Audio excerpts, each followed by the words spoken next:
Live from the Caterpillar Global Communications Center at Bradley University, this is BUTV News. Good evening and welcome to BUTV News. I'm Anthony Landau. And I'm Imani Shamsuddin. Let's take a look at the news.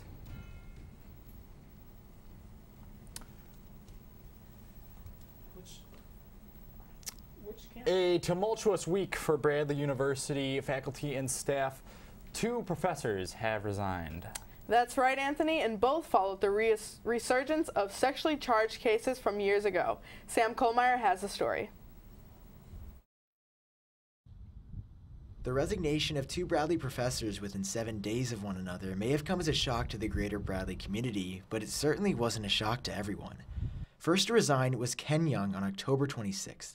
Young was a highly celebrated speech coach and lecturer on campus who became the speech team's director in 2013. Young had accomplished much since coming to Bradley as a professor, and his past absconded his reputation for a number of years, until now. According to the Peoria Journal-Star, Young sexually assaulted a fellow female camp counselor years ago when he was the director of the Summer Forensics Institute.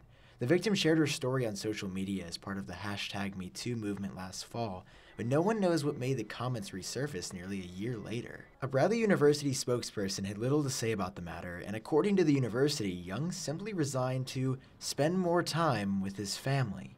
Exactly 1 week later, I was already working on another resignation story, this time for Inso An, the chair of the electrical engineering department, and his story is much different. An is a registered sex offender in the state of Illinois. Publicly, there isn't much information available, but the official registry states that An is a sexual predator.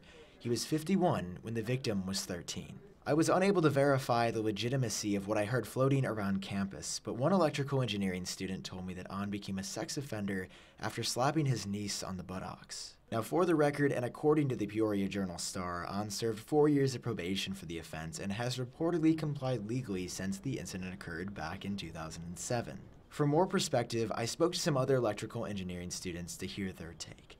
One of them told me that An's resignation came as absolutely no surprise to anyone, as it was a known fact in the electrical engineering department that An always treated girls a little bit differently than he treated guys. 2 other students told me that members of the student body had complained about An to higher-ups for years, and were frustrated that it only took 1 complaint from a freshman to elicit his permanent removal. These students told me that An appeared to receive protection from some members of the department, even in times when that protection wasn't exactly warranted. Now, I haven't had a chance to explore this or investigate this myself, the fact that An may have been protected for years by higher-ups in the department or higher-ups at the university, but just hearing that is definitely worrying.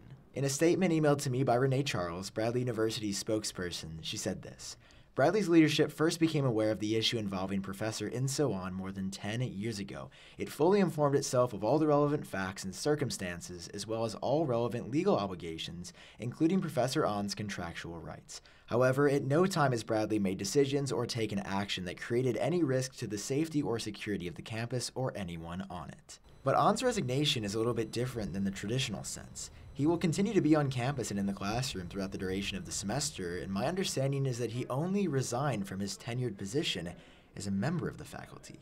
If it wasn't an issue for the university 10 years ago, I'm not sure why it became an issue for the university last week. Maybe it was the Change.org petition with over 700 signatures, each asking for the removal of An from the university. Both Young and An's cases here are direct proof that even though your past might seem long gone, even though something that you've done is years in the past, it almost always catches up to you somehow, some way, someday. For BUTV News, I'm Sam Kohlmeyer. Thank you, Sam. Last Thursday, Bradley held a memorial service for Susan Brill D. Ramirez and Antonio Ramirez Barone, 2 members of the Bradley faculty who tragically lost their lives at the end of October.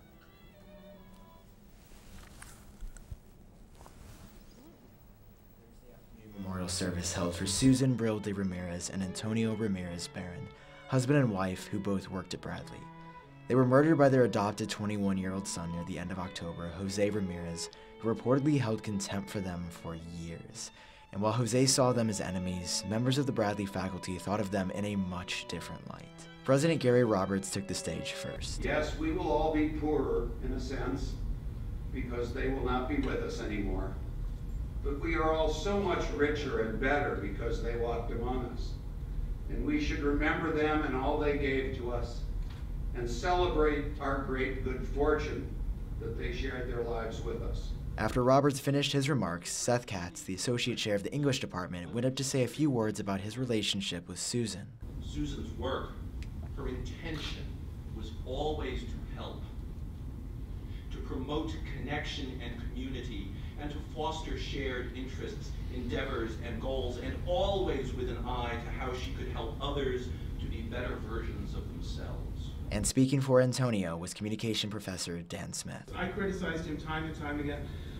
Tony, I can help you learn to say no, but you're going to have to do it. In the years that I coached the speech team, I can remember leaving the back of the DCC at 9 or 10, and there was Tony walking down the parking lot, headed to his car, because Tony spent all day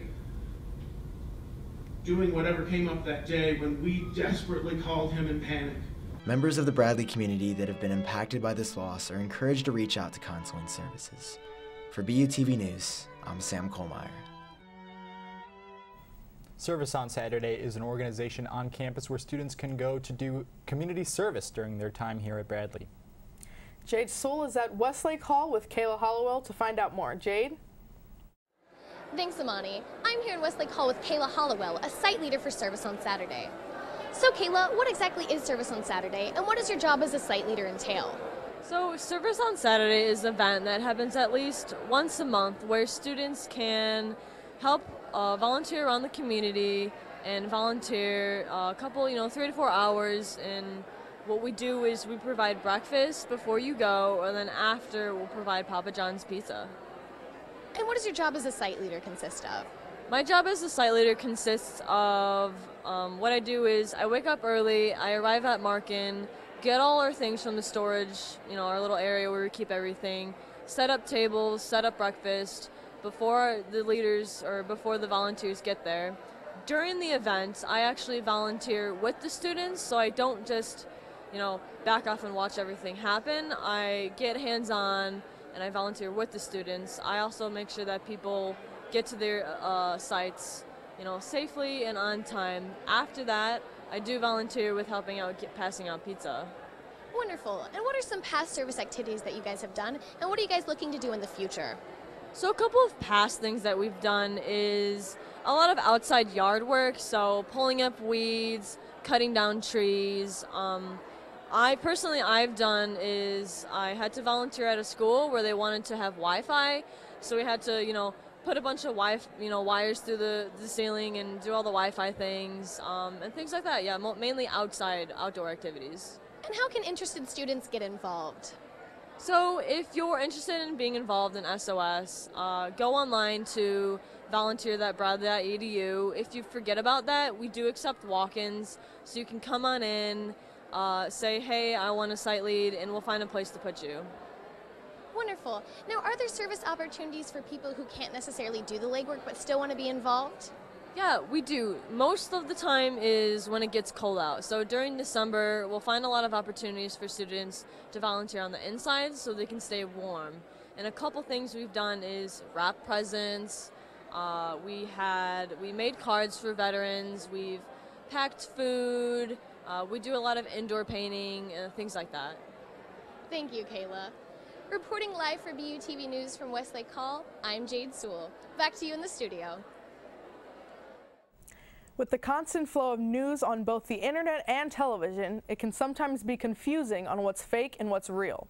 The Robeson Lecture Series brought Lee McIntyre to discuss what that could mean for the future of news and truth. Monday night, students, faculty, and members of the Peoria community filled the Student Center ballroom as the Communications Department hosted the annual Robeson Lecture. This year's lecture focused on post-truth in the internet age. Lee McIntyre, a research fellow at the Center for Philosophy and History of Science at Boston University, and also a lecturer in ethics at Harvard Extension School, educated people about fake news and how it's become so relevant in today's society. When the phrase post-truth became word of the year back in 2016, this got McIntyre's interest in the subject.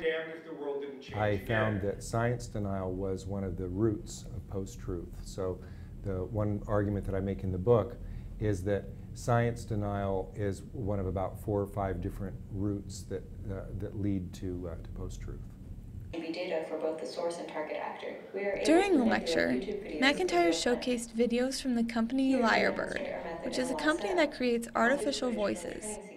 He explains the process of how such realistic videos get created. You speak into a microphone for 1 minute, and they use that to make a universal dictionary. And then they can use that to, they put your voice through a speech synthesizer, which can then say anything that you want to say. One of the main things that McIntyre stresses to people is that they should be vigilant and understand that anyone is susceptible to it. Fake news is tailored in particular to appeal to us. It's engineered to manipulate us into thinking that something that's false is true. And the way they do that is by playing on what we want to believe is true. So if we're just aware of it and we're careful, I think we can do a better job. If you would like to learn more about the idea of fake news and post-truth, Lee McIntyre's book titled Post-Truth is available on Amazon.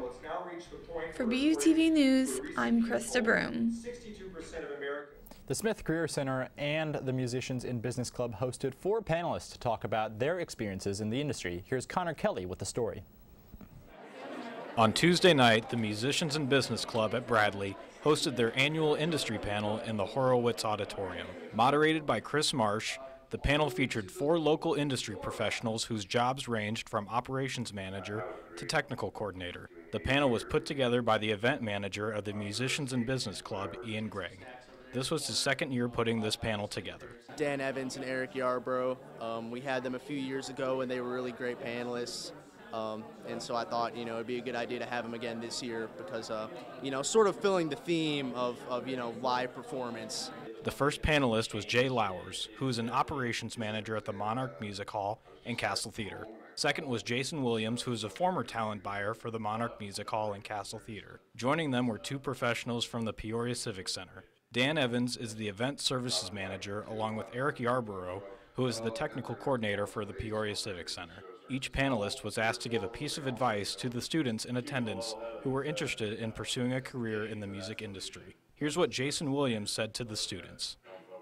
So definitely, I'll definitely agree with Jay on that, but going after it when they're young is huge. This business is ran by people that aren't much older than you guys, honestly. Ian describes how different last year's panel was compared to this one. We had 3 different speakers. This year we had 4 speakers. I thought this year was even better than last year.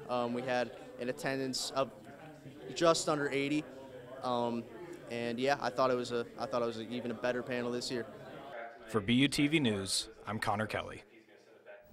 Last Saturday, musicians Catherine Wolf and Liang Wu Wang occupied the Peters Recital Hall stage in Dingledine. With Wolf shouldering the violin and Wang tapping the piano, the duo played 3 of Ludwig van Beethoven's sonnets. Last year, Wolf and Wang completed a tour together and have been even performed all 10 of Beethoven's sonnets for violin and piano at various Midwestern universities. If you wish to hear more of Beethoven's sonnets, a simple Google or Spotify search will bless your eardrums with endless hours of performances. One of the biggest issues in yesterday's midterm elections was climate change. Last week, Bradley hosted a seminar focusing on one aspect that isn't usually focused on, land and water conservation. Last Friday, Bradley hosted Maria Lamique, the Director of Conservation Science at the Nature Conservancy, a charity that focuses on conserving land and water resources across the globe. Lamique detailed some of the Nature Conservancy's plans for conserving land and water in Illinois. If you'd like to donate to the Nature Conservancy, you can head over to their website at www.nature.org. The Make-A-Wish Foundation is a non-for-profit organization devoted to children with debilitating illnesses, and on Tuesday night, Bradley students got to experience firsthand how it got started. Make-A-Wish co-founder Frank Shankwitz gave a speech to Bradley students on Tuesday in the Peplo Pavilion. Shankwitz discussed the origins of the Make-A-Wish Foundation, as well as some of the personal stories and entrepreneurial skills that made it possible. Students were able to learn a little bit about the charitable foundation, as well as learn tools for becoming an entrepreneur. Last week, you probably celebrated Halloween by dressing up in a costume, going trick-or-treating, or at least getting a pumpkin spice latte. But the day after Halloween, another holiday was celebrated on campus, one you might not know as much about.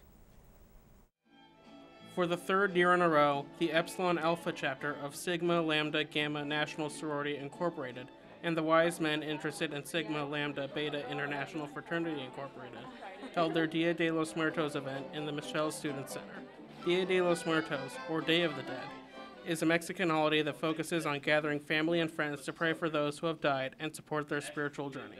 Unlike most Western practices of remembering the dead, Dia de los Muertos isn't somber, but rather upbeat. It's not about solemnly remembering lost loved ones, but instead celebrating those memories. To learn more about the holiday, we talked to Angelica Velasquez, the Vice President of Program Development for Sigma Lambda Gamma. The Day of the Dead event is celebrated on All Saints Day, so November 1st and November 2nd. Instead of mourning the spirits of the dead, we celebrate them. And so we paint sugar skulls, we make altars. Every year, the group focuses on a different aspect of Dia de los Muertos. This year, they're focusing on the marigold flower. In addition to a short speech about the importance of the marigold at the start of the event, guests are also painting small flower pots to place marigolds in. This year we are focusing on the importance of the marigold flower, which is the flower of essentially guidance. Through their smell and their color, the spirits are able to make their way into the afterlife. In addition to painting marigold pots, the event also featured live music courtesy of a local mariachi band. The event drew a huge crowd, to the point where nearly every seat in the room was filled. It just goes to show that remembering the dead doesn't have to be a sad occasion. It can also be a joyful experience. For BUTV News, I'm Thomas Pickering. Coming up next, Larry Larson has your latest weather forecast. And this year's sexiest man alive has been revealed. Kelly Rogers has that and more next.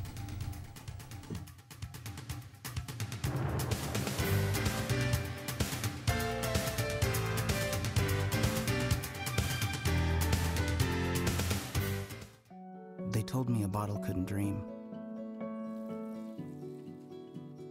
That I would never become a superhero.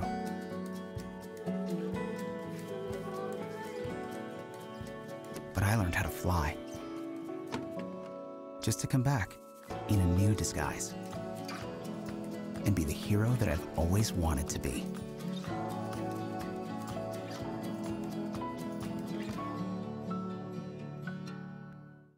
So good to see you guys. So, what's up? Oh, we finally bought a place. Holy cow. You seriously have enough saved to do that? We've been putting a little aside each month. Jeez, at the end of the month, we have nothing left to save. Yeah, I have no idea where it goes. Well, you're spending a lot on... Is it good? Oh, God. Oh, how is my account overdrawn? When it comes to financial stability, don't get left behind. Get tools and tips for saving at feedthepig.org. Na na na na na, I love you so. I love you, I love you. La la la la, la la la la la la la. We're here. Yay! It's a short drive from your neighborhood to your naturehood. To find a neighborhood park or green space near you, visit discovertheforest.org.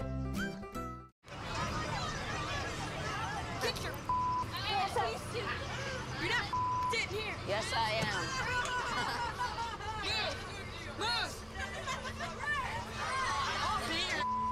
Give it to him hard. No. Every day, kids witness bullying. Why you stab me with it? No. They want to help, Ow. but don't know how. Teach your kids how to be more than a bystander. Visit stopbullying.gov. And it's Larry Larson with the weather. What's going on, Larry? Anything good in the weather? We've got an interesting forecast this week. I've got bad news for many of you who like warm weather and precipitation. That is Say it isn't so. actually That is rain. that is liquid. Yes, that is liquid indeed. We'll get to that in a minute. However, first let's take a look at the radar. We had another really nice, clear fall day, very picturesque, very sunny, lots of sun until the evening. We had some light clouds move into the area, and we really haven't seen any precipitation since we saw that rain move out of the area Monday. However, like I said, that is bound to change. There's some precipitation in the forecast, and it is not rain. We'll get to that in a minute, but first let's take a look at our temperatures for today. Our temperatures have been a little cooler. They've been quite chilly, due in part to the clear skies that we're dealing with today. We've got 39 Peoria, 39 Chicago, and 52 in St. Louis. And those temperatures have been on the chillier side, due in part a little bit to the wind. So if we take a look at our wind graphic for this week, we do indeed have it. No, those are temperatures, I believe. Actually, I'm not sure what these are. These might be the dew points. These might be the temperatures. I believe these are actually the temperatures. Again, 52 St. Louis, 42 in Peoria. If we take a look at the 5-day forecast, there it is. The snow is in the forecast for Thursday night into Friday. We're looking anywhere between a dusting and 2 inches of snow. I don't think we're going to see as much as 2, but we're looking at 1, maybe 1.5. After the snow moves out, we're looking at a cold weekend with lows in as low as the low 20s. That's it for weather. Here's entertainment with Kelly Rogers. Billboard's 2018 Woman of the Year, Ariana Grande, dropped a surprise new single, Thank You Next, just a few days ago. The song has already reached #1 on Spotify and Apple Music charts. Thank You Next references her past ex-boyfriends, including her most recent ex, SNL cast member Pete Davidson. Her single was dropped a half hour before Saturday Night Live aired. During Pete's show, he made a point to acknowledge the breakup, saying he genuinely wishes her all the happiness in the world. In campus news, you've likely heard a lot about the film Crazy Rich Asians. Last week, a Bradley student organization held a party to commemorate the film. Thomas Pickering has the story.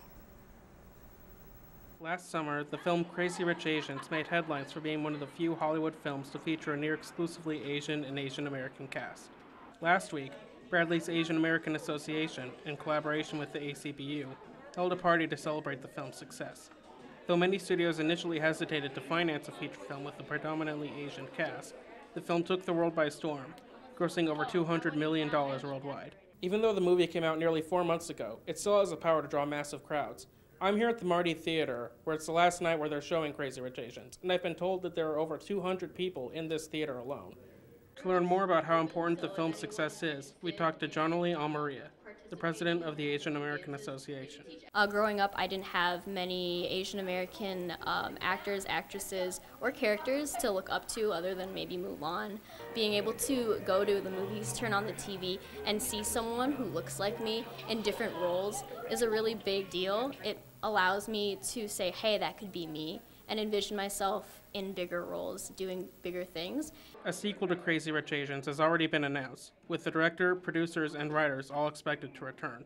But Jonali hopes that the film will have a greater impact within Hollywood. The first movie was a big deal for the community, and I feel that it's going to inspire a lot of Asian American content creators and screenwriters to get their work out there and create more roles for Asian American actors, actresses, and talent. For BUTV News, I'm Thomas Pickering. Speaking of Crazy Rich Asians, that was actually one film ACBU chose to show on campus. But have you ever wondered how they decide what movies to show? Well, BUTV's got the inside scoop. Reporter Taylor Musgrove sits down with an ACBU coordinator to walk us through the process. Every month, ACBU shows different films from a variety of genres to the Bradley campus. ACBU cinema coordinator Ellie Fanning breaks down how they pick these movies. First, 2 ACBU cinema coordinators work with a film distribution company to see what movies are available. So the way we pick movies is we work with a company called Swank, and essentially they just have a big database of movies that are in the stages, like they're no longer in theaters, but they have not yet come out on DVD. So we're able to pick from that database of movies. According to Fanning, movies that have left the theaters but aren't yet on DVD is a sweet spot for college students. That way there's an incentive for students to go, so it's not like, oh, I can just watch that on Netflix. What's the point in getting out of bed? Like, oh, I can't see Crazy Rich Asians in my room. Might as well go down to Marty Theater and come check that out. So it kind of gives you more of a movie theater experience. Next, they decide what movies will do well on campus. So you don't really know what movies are going to do well or not. You kind of just go based off what you think the school's going to like, what you think is going to do well. Like romantic comedies in general tend to do better than like scary movies or action movies. Action movies aren't terrible, But if you have like a Marvel action movie, that's going to do incredible, hands down. And Fanny says the best part of her job is hearing the reactions from the audience. Something sad happened, everyone's like, no! Or something exciting, everyone's like, yeah! And if someone just like made a sassy comment or something, we got that, oh! And just everyone in the theater gets really hyped and into it, so seeing that's really cool. If you want to get involved in ACBU Cinema, you can talk to one of the coordinators, go to the ACBU website, or follow any of the ACBU social media pages. For BUTV News, I'm Taylor Musgrove. This year's fall play is She Kills Monsters, a powerful journey of discovery through the 1990s world of fantasy role-playing games. Elise Holskoff sat down with the director to find out more. She Kills Monsters is a dramatic comedy that takes a turn into the world of fantasy role-playing games. This play tells the story of Agnes Evans as she struggles with the loss of her family. When she finds her sister's notebook, she's transformed into Tilly's secret world of Dungeons & Dragons. This is the most demanding show that Hartman has ever put on, causing the department to only put on one show this semester. Over the course of rehearsals, there were many fair shares of ups and downs. Scott Canoff, the department head and director, talks about the various things that they were able to accomplish.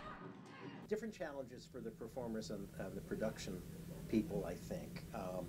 For the performers, sustaining their stamina over such a long period of time. You know, we usually rehearse 4 or 5 nights a week, and this is a very taxing show with all the physical activity, so that's been a big challenge. There were challenges that the entire cast had to overcome in a short amount of time. One of the main aspects of the play is fight scenes. Lead actress Alicia Vasquez talks about her personal challenges within the show. Like the fight choreography, that was, I was really excited about that because I've never done that ever. You know, like besides like just play fighting as a kid, that's the only experience I had. So working with Trevor and Justin on that was like the first few weeks was really, really challenging. All right guys, we're gonna take it from This production is bigger than any play or musical Bradley has put on. Scott talks about the lessons he learned through the process of directing the show. To trust what engages you, because the play really engaged me for lots of reasons. To take chances, because once we realized it, yeah, it probably was too big for us. We went ahead and did it anyway, and the rewards have been really big. And to trust your collaborators. She Kills Monsters opens tomorrow, Thursday, November 8th, through Saturday, November 10th at 7:30 p.m., and Sunday, November 11th at 2 p.m. Tickets are available at the box office in the Hartman Center, or contact the box office through Bradley's website. For BUTV News, I'm Elise Holskoff. I don't know if you guys heard, but this weekend it was actually announced that Idris Elba is the sexiest man alive. Oh. Wow. Okay, I agree with that. I thought Kevin Hart. Let's go. Up next, we'll meet a familiar furry friend you've probably seen around campus. And later, Carly Channel will have your latest sports highlights.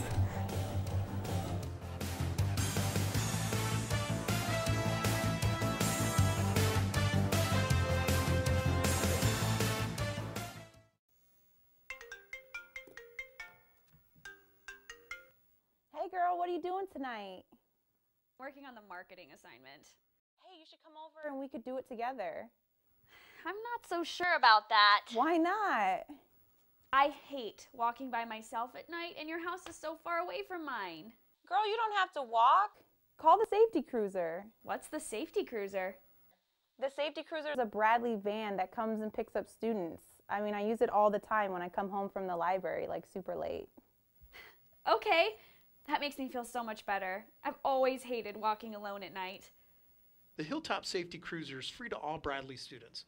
The cruiser runs 7 p.m. to 3 a.m. daily. To use, call 309-677-2800.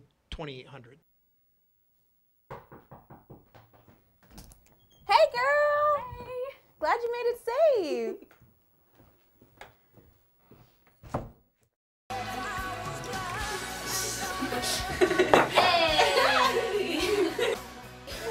If I could fly away. Oh. All right. Let's get you home. No, I don't want to go home. But if we don't get you home now, I'm afraid we never will. It's not true. You you sure you're good to drive, or do you want us to wait? No, I only had a couple of drinks tonight. I'll head home after my shift.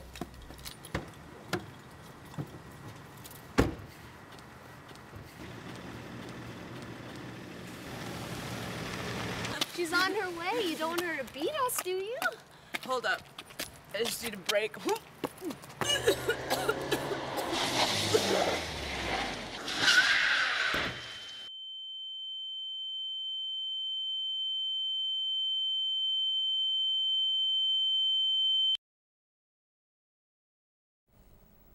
Although Chi Alpha, the Christian Fellowship, does a lot of things on campus, they don't only consist of Bradley students. In this week's Someone You Should Know, Taylor Musgrove speaks with Agnes Holloway on how she got involved in Chi Alpha and why she thinks it's important to bring her children to every event.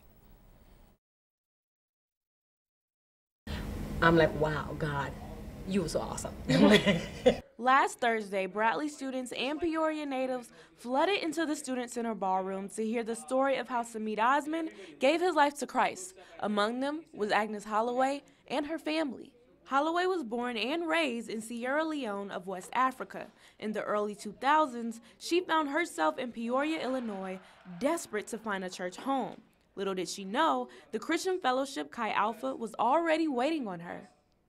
The first time they met me and they invited me to Chi Alpha, they had my name down. They were praying for me every day. They were praying for me every day. So when I came to Chi Alpha, they were like, oh, you Agnes. You know what I mean? I was like, I felt so connected. I was like, wow. And I sensed that God was there. Since then, she's been a devout member of Chi Alpha, active on both Bradley and ICC campuses. God has changed my life in so many ways. You know, I get involved in discipleship. I got disciples, and Lord has grown me in so many ways by being, involved in Chi Alpha. Being a part of this fellowship has not only brought her a church home, but a family too. Holloway met her husband in Chi Alpha, and they've had 5 children: Eli, Joel, Naomi, Audrey, and Adrian. Holloway says she brings all her 5 children to every prayer service, Bible study, and every Chi Alpha event. She's always happy when she feels like they're learning about God. My oldest son came up, he's like, Mom, you know that Samit had an accident and his eyes were bad? And he was saying what Samit was saying. And I'm like, yes, I was glad he was in there listening. Holloway believes with every event, her children grow closer to God, knowing about his miracles and love, which as parents is all her and her husband could ever want. We want them to be involved. We want this to be part of their life. At this young age, we want them to know the Lord. We want Jesus to be in every area of their life. For BUTV News, I'm Taylor Musgrove. We have had a person you may want to know, but how about a canine? Check out how Wags for Mags decided to spend the spooky holiday on this week's A Pup You Should Know. Wags for Mags is an organization that helps train therapy dogs, but this event is all play and no work. All these cute pups came costume ready to celebrate the Halloween festivities. Trainers as well as students stopped by to play with the dogs, take pictures with them in their costumes, and just giving them some extra lovin'. The dogs showed off their tricks and were excited to play with the other dogs. Although they are all service dogs, there's a special dog in this pack, Loki. He is more than just a regular service dog. He's attentive and looks out for his recipient, Hannah. Actually, I'm not a student trainer, I'm a recipient, so they work with the dogs, and then they place Loki with me, and so then I come to training and practice so that when he's ready to graduate, he can help me full time. There are a few basic tricks that all service dogs learn, but in certain cases, the dogs may have to adhere to certain cues for medical assistance for their owners. He helps me with medical alert type things, so he'll wake me up to an alarm or bring me my medicine, but some people are in wheelchairs and then they're trained to pull that or help with mobility, so it just depends. Despite being named after the god of mischief, Loki is a 15 out of 10 good boy. For more information on these pups, check out their website at givingindependence.org/wagsformags or the Wags for Mags Bradley University Facebook page. Reporting from Markin for BUTV News, I'm Nicole Pfaff. Coming up next, Carly Channa will take a look at Bradley sports highlights. And later, we'll look at some events happening on the hilltop. Okay.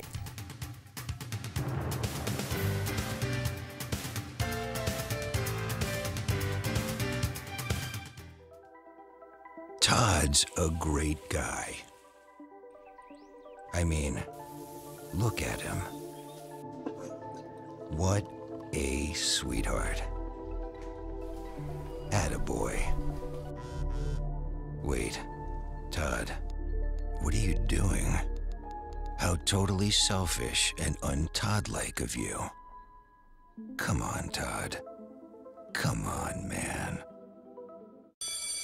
Open up your books to page 360. Did you just look at your phone while you was in class? You played yourself. Talking about inspirational quotes. You gotta believe in yourself. Don't ever play yourself. The key is to make it, so make it. Louise, can you give me an example of an inspirational quote? Don't play yourself. The key is to make it. And who said that? I did. Now that's a major key alert. Learn the real major keys to getting to college at getschool.com.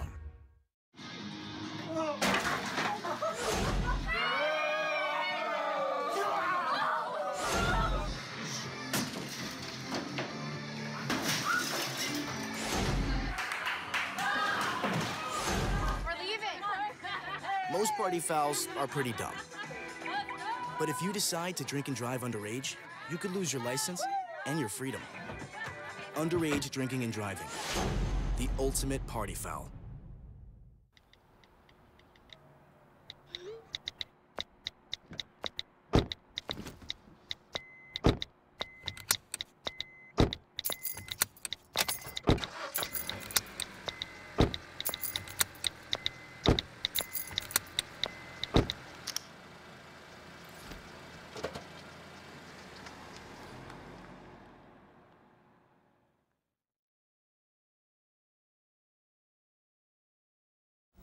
Carly is here with our sports. How are you?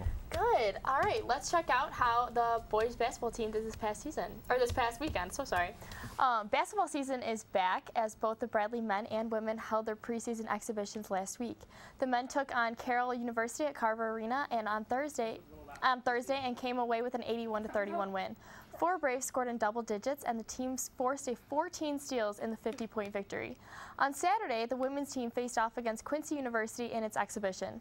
The Braves won 91-62 behind 16 points from Shunseri Kent and Nija White, and a double-double by Chelsea Brackman. The next game for the men is tonight at 7 p.m. against Jacksonville State at Carver Arena, and the next women's game is Saturday at home against Southeast Missouri State. The Bradley men's soccer team took on Evansville last Saturday in the season finale. Evansville took the game 4-3, and the Braves ended up 4-8-5-4 overall. Evansville took the lead early in the 29th minute and had the only goal of the first half, but Bradley scored quickly in the second half, tying the game 1-1. Jalen Johnson scored the first goal his first goal of the year on a corner kick that got sent back into the box. Bradley then took the lead soon after, but Evansville redeemed themselves and scored 2 goals in less than 3 minutes. The Purple Aces scored off a loose ball from a corner and then again after finishing off a rebound. Bradley answered once again when Wintermeyer scored off a header that went over the head of the goalie, tying the game 3-3 with minutes left in regulation. Unfortunately for the Braves, Evansville would score once again and take home the lead. The Bradley women's volleyball team lost to UNI last Friday in 3 sets. Bradley women's volleyball hoped to continue the longest home win streak in the program history, but the streak was snapped at 12 last Friday after a loss at home to Northern Iowa. Although the Missouri Valley Conference leading Panthers took it all in 3, all 3 matches were close and full of lead changes. Senior Erica Hasleg recorded a match-high 16 kills, and freshman Hannah Thompson marked her 16th double-double of the season. Senior Yavi Rosado collected 20 digs throughout the night and now has the 3rd best dig total in Bradley history. After the matches this weekend, the Braves are holding 3rd place, tied with Drake in the Missouri Valley Conference standings. Their next game is Friday, November 9th at Valparaiso. That's tough to hear about soccer, but at least we have basketball. I know, That's true. I'm excited for basketball. I'm excited too. Starts tonight. After the break, we'll take a look at things happening on the Hilltop this week. And a musical guest you won't want to miss.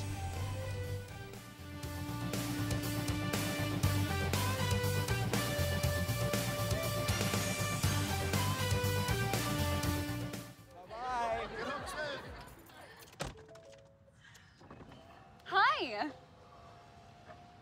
Hoping for a crisp breeze to help keep you alert. Oh, he took a sip of water too. That'll probably help. You were probably gonna turn down the radio too, so you could focus, right?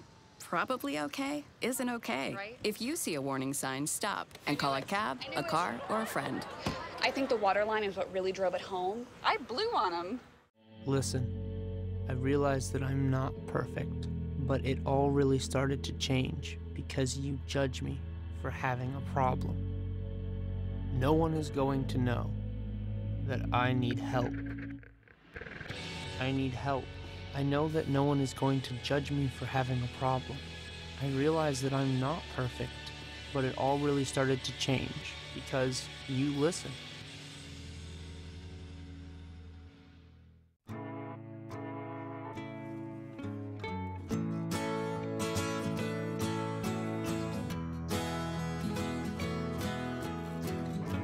Wake the sun, tell him that I've begun to dream of things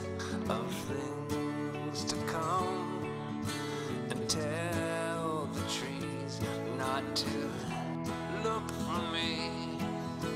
I'm going to find some peace of mind. Wake the sun, wake the sun, wake the sun, wake the sun.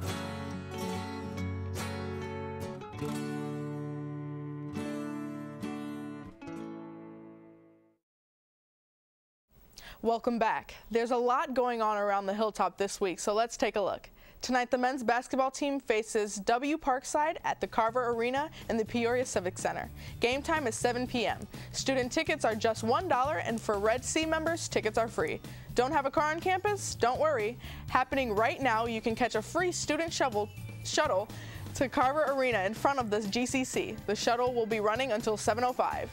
Tomorrow evening, interactive designer Kelly Anderson will be lecturing on the hidden talents of everyday things from 5 p.m. till 6.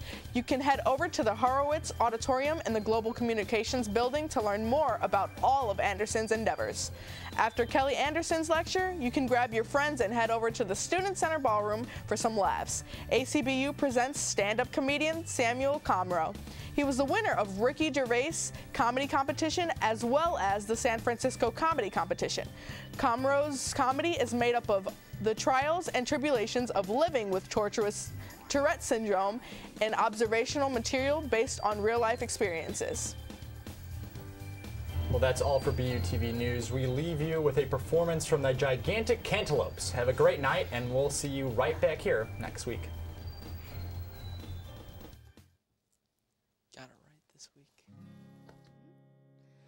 Life's too short to even care at all. I'm losing my mind, losing control. These fishes in the sea, they're staring at me. A white world aches for the splash and the drum, the wall. If I could find a way to see this straight, I'd run away to some fortune that I should have found by now. I'm waiting for this cough syrup to come down. Life's too short to even care at all. I'm coming up now out of the blue. The zombies in the park, they're looking for my heart. A rock world aches for the splash of the sun. If I could find a way to see this straight, I'd run away to some fortune that I should have found by now. I'm waiting for this cough syrup to come down. Calm down. One more spoon of cough syrup now. Whoa. spoon of cough syrup now.